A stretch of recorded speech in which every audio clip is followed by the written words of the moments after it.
Hello everyone! It's me, RGR Vlog. I hope you are doing well, guys. If you are new in my channel, please don't forget to subscribe and click the notification bells para updated ka sa susunod kong mga videos.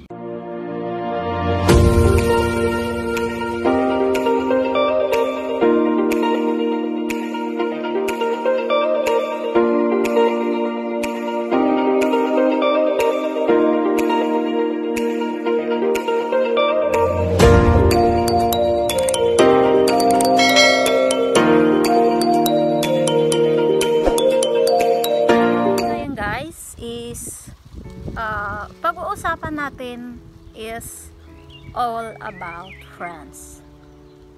What is friends means? At what is true friend? And what is friends for? Ano nga ba ang ibig sabihin ng tunay na kaibigan? Madami ngayong kaibigan na plastic, sip-sip, at may mga kaibigan na nandyan dahil may kailangan lang sa inyo, pero hindi lahat ng kaibigan mo peke. Ang iba naman ay tunay, pero mas madami ang peke kaysa sa tunay. 2 out of 10 ang tunay na kadalasan, ngunit ano nga ba ang tunay na kaibigan? May intact kayo. Matagal man di kayo nagkikita or nag-uusap, nandoon pa rin yung connection. Samantala, yung fake friend, kahit lagi mo sila nakakausap, minsan sila pa ang nagbabad mouth sa'yo. Huwag tayo mag-expect ng masyado sa isang tao. Kaibigan mo. Kaibigan mo man, or di mo pa rin alam ang takbo ng isip niya. Minsan, akala mo kakampi mo siya, yun pala hindi.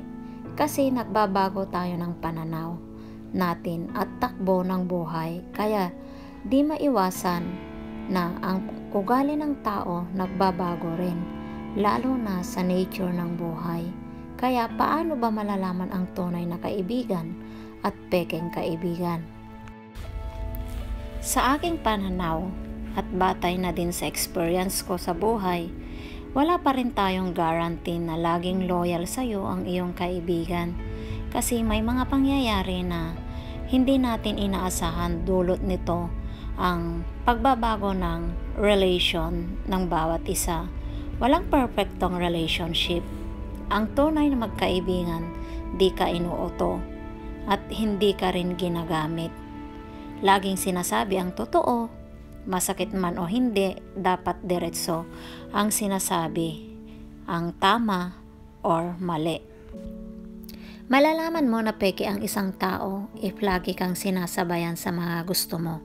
Nakikisama lang, laging umaayon sa takbo ng gusto mo or gusto niya. Marami kasi pag may di kayo pagkakaunawaan, nagsisiraan yan, plastikan, di may iwasan, kaya mahirap makatagpo ng tunay na taong kaibigan.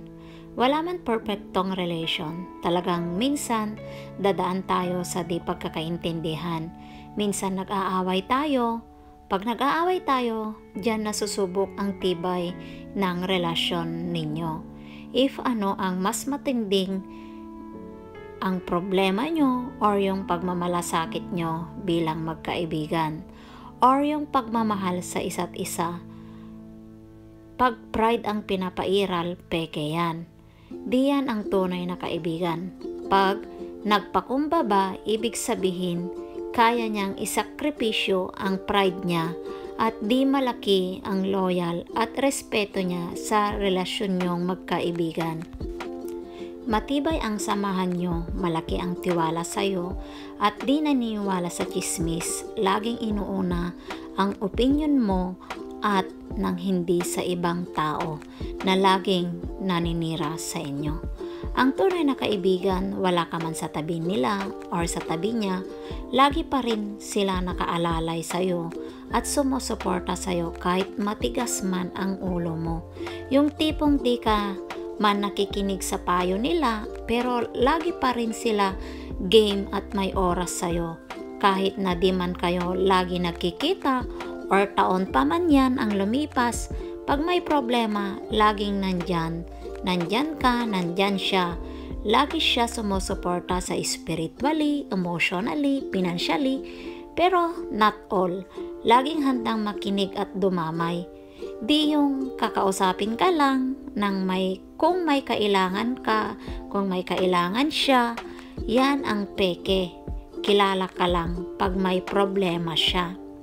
May mga tao kasi na sila lang yung gustong pinapakinggan. Lagi sila yung center of attraction. Yung sila ang pabida. Tapos yung true friend, hindi siya nag-e-expect in return. Di nanunumbat. Kung di mo man siya natulungan, hindi ka niya sinusumbatan. Di yung sasabihin mo na traidor at walang utang na loob pag di mo na siya napagbigyan or hindi ka niya napagbigyan. Ang tunay na kaibigan ay nanatiling kaibigan despite of the distance or dami ng taon na hindi nyo pagkikita or hindi nyo pag-uusap. Matapos ang ilang taon hindi nyo pagkikita, malalaman mong ang iyong kaibigan ay kaibigan mo pa rin kung pareho pa rin ang pakiramdam nyo sa presence ng isa't isa. Kung walang naging gaps, kung walang weird na feelings, tunay pa rin at nananatili ang pagkakaibigan ninyo.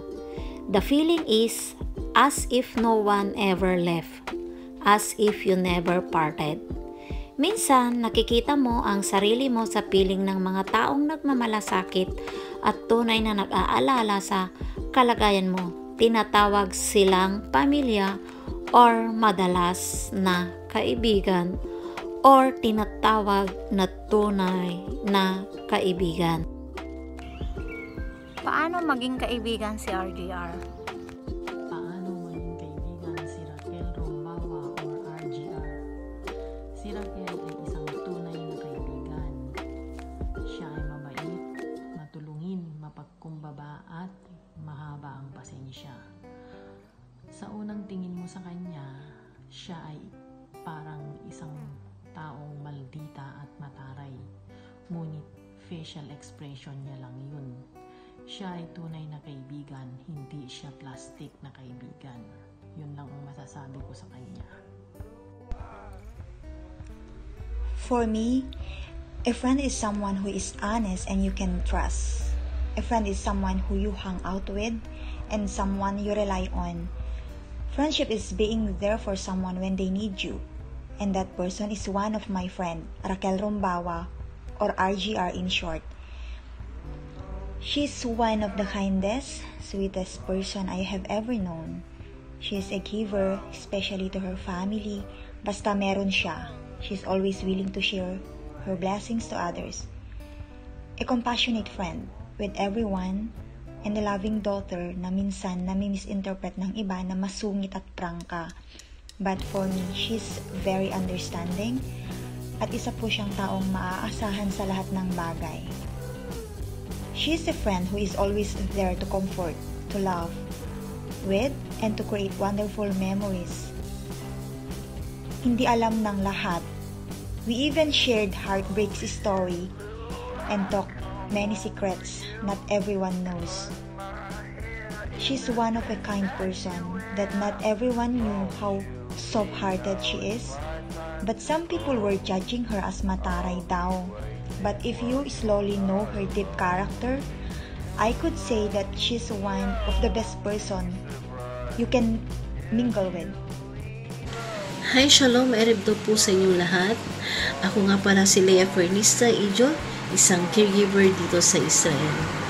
Ang bidyong ito ay napaka-espesyal kasi bibigyan ko ng pagpupugay ang isang taong hindi ko naman kilala personal, hindi ko nga po kamag-anak, pero hindi siya nagdalawang isip na ako'y tulungan para makarating dito.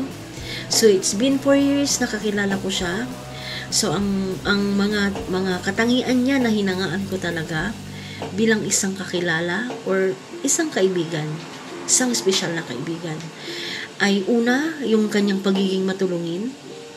Thank you, madam, for the help na nandito ako ngayon. Thank you. Lahat ng achievements ko sa buhay, nakamit ko yun because of your help. Isa ka sa mga napaka-importanting tao na tumulong sa akin dito. Thank you po, madam. Thank you very much. Second is, si madam po, sa pagkakakilala ko, ay napaka-simple at napaka-humble, down to earth. Kasi despite of all the achievements and all the investment na nakuha niya na, ay still she's very down to earth. Kaya ma'am, yun po yung talagang nagustuhan ko sa'yo. I know that you are very kind-hearted woman, mapagmahal sa pamilya, mapagmahal sa trabaho, mapagmahal sa mga kaibigan. Yung last si Ma'am RJR ay isang great motivator. Marunong siyang mag-motivate ng mga kagaya ko na bago pa lang dito sa Israel. So, ipinupush niya kung saan yung may mas magandang opportunity. Hindi kanya ida-down, kundi ililift kanya. Kasi willing siyang mag-share kung ano yung mga tips kung paano maging isang successful na caregiver dito sa Israel. At yung pang-apat, nakaka-inspired siya kasi marunong siyang tumanaw ng utang na loob doon sa mga taong tumulong sa kanya. So na pinanood ko yung video niya na kung paano siya nagsimula dito. So teary eyes po ako, madam, kasi nararamdaman ko yung sincerity mo bilang isang tao na nagsimula from 0 to 100 to 90. Thank you, madam, for the friendship. Sana ma-meet pa kita ng mas matagal. Sana mag-meet ulit tayo ng mas mahaba-habang oras. God bless you, madam. Tudaraba for everything. Tudaraba. Continue to be blessing to others, especially to those who are in needs. Thank you, madam. Thank you very much. Si Raquel Lamboa, RGI, bilang kaibigan. Siya ay tapat, palatawa, at maasahang kaibigan. Hello po, paano nga ba maging kaibigan si RGR or Raquel?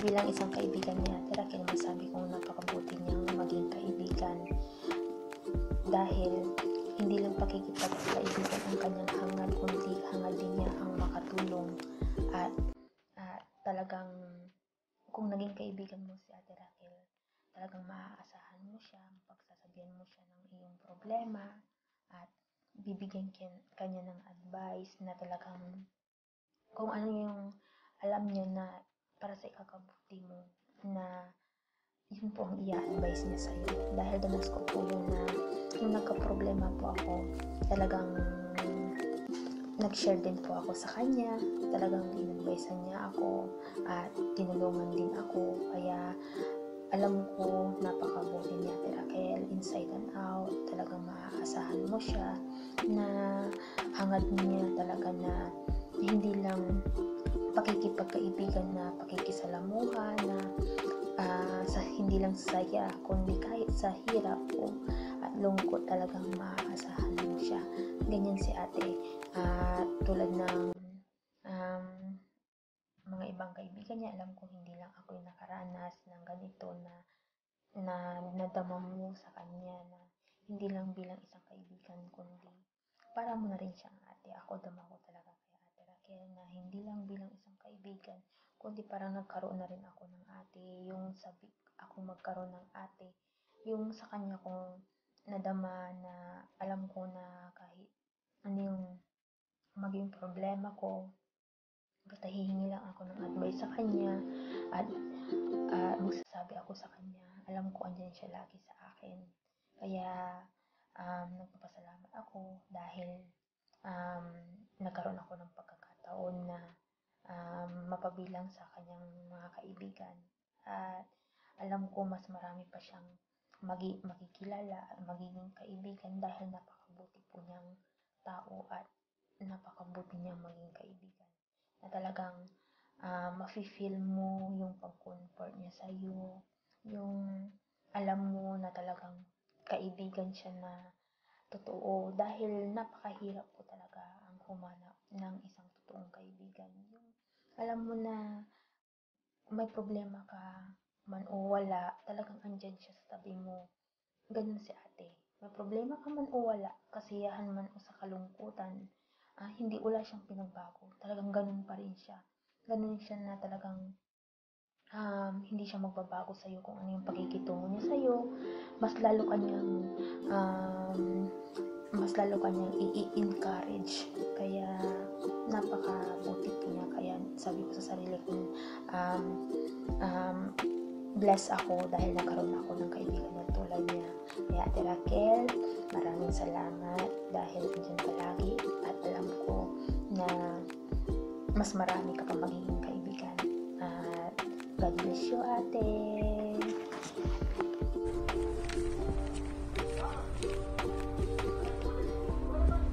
I am one of Raquel's friend.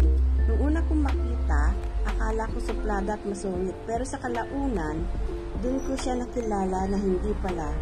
Mabait siya, kaso prangka. Prangka siyang babae, mapagkumbaba at mapagbigay. Easy to mingle, di mahirap pakisamahan. Kaya kung ikaw ang maging friend niya, di ka magsisisi kung di swerte mo.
Sino nga ba si Raquel Rumbawa